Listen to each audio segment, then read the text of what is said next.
یہ دیکھو احتساب سرعام، جن پہ کرپشن کے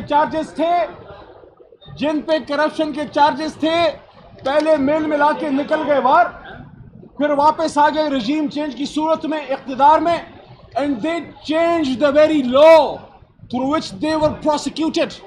Those people who were accused of loot and plunder, they came into power اور وہ قلم ہی ہاتھ میں پکڑ لیا جس قلم کی لکھائی سے ان پہ سوال ہوتا تھا، اور اس قلم سے لکھ دیا کہ آج سے آپ پہ کرپشن کے کیسز نہیں ہیں. اور جو شخص کرپشن کے خلاف نکلا تھا جہاد کے لیے، دیکھ لو اڈیالہ میں آج وہ ویڈیو لنک سے اپنی سپریم کورٹ سے خطاب کر رہا ہے. یہ کرتے ہیں ہم پاکستان میں اس شخص سے جو احتساب کی بات کرتا ہے، یہ کرتے ہیں ہم پاکستان میں اس شخص سے جو انصاف کی بات کرتا ہے. آج وہ لوگ جو پچھلے 40-45 سال سے اقتدار کے سنگاسن پہ بیٹھے رہے، آج بھی بیٹھے ہیں. اور افسوس کی بات ہے کہ آج اس فرعونیت کو دیکھیے کہ اقتدار کے سنگاسن پہ بیٹھ کے کہتے ہیں کہ پاکستان کی جوڈیشری میں کالی بھیڑیں ہیں. ان کو صرف یہی کہنا چاہتے ہیں، صبح صبح آئینے کو دیکھ لیں، ایک کالی بھیڑ پاکستان کی سیاست کی تاریخ کی آپ کو نظر آ جائے گی.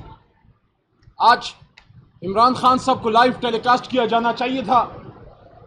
میں سمجھتا ہوں کہ ایک محترم جج صاحب کی انٹرونشن کے بعد جب انہوں نے کہا کہ لائیو ٹیلی کاسٹ ہونی چاہیے، اس کے بعد لائیو ٹیلی کاسٹ عمران خان صاحب کا حق تھا.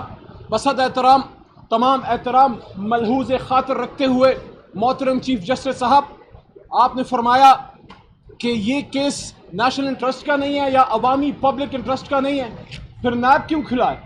نیب کا کام ہے وہ پیسہ واپس ریکور کرنا جو عوام کا ہے. اگر یہ لوٹ اور پلنڈر کسی کی ذاتی جائیداد کی ہے تو پھر پبلک انٹرسٹ کا تو کیس نہیں ہے.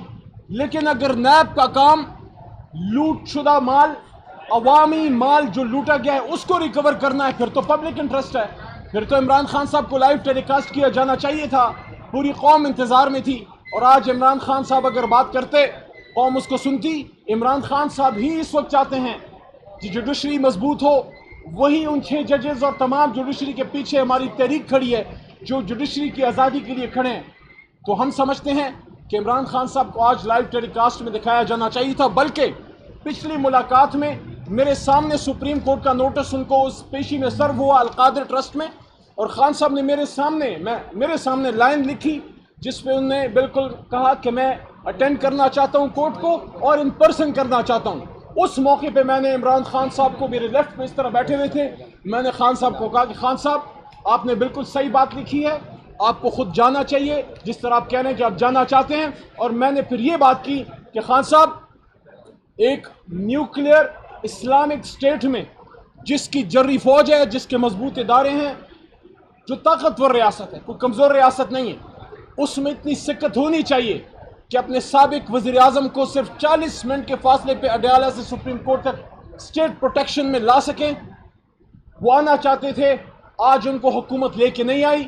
اگر یہ ریاست موجودہ آرمی چیف کو، موجودہ پرائم منسٹر کو، موجودہ چیف جسٹس کو پروٹیکشن دے سکتی ہے، جو دیتی ہے اور جو ان کا حق ہے، جو ان کو ملنا چاہیے، تو پھر سابق وزیر اعظم کو بھی یہ پروٹیکشن جو ہے وہ ملنی چاہیے تھی. اور اس کے ساتھ ساتھ آخر میں یہ بات کہ دوبارہ وہی بات کہ جو شخص کرپشن کے خلاف نکلا تھا،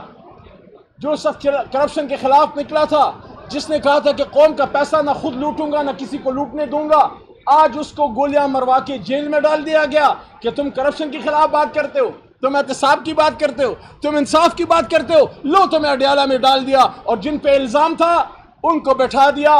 ایسے مت کرو اس ملک کے ساتھ، ایسے مت کرو اس ملک کے ساتھ، کیونکہ یہ ملک جس نے بنایا تھا وہ گھوڑے پہ بیٹھ کے نہیں آیا تھا، اس کے ہاتھ میں بندوق نہیں تھی، اس کے بدن پہ کالا کوٹ تھا اور اس کے ہاتھ میں قلم تھا اور اس کا نام قائد اعظم محمد علی جناح تھا. بہت شکریہ.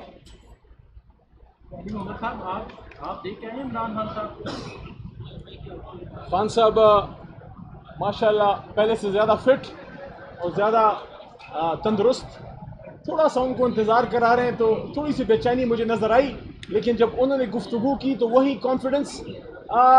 آج اگر ان کو موقع دیا جاتا گفتگو کا تو اچھا ہوتا، لیکن انشاءاللہ یار زندہ صحبت باقی.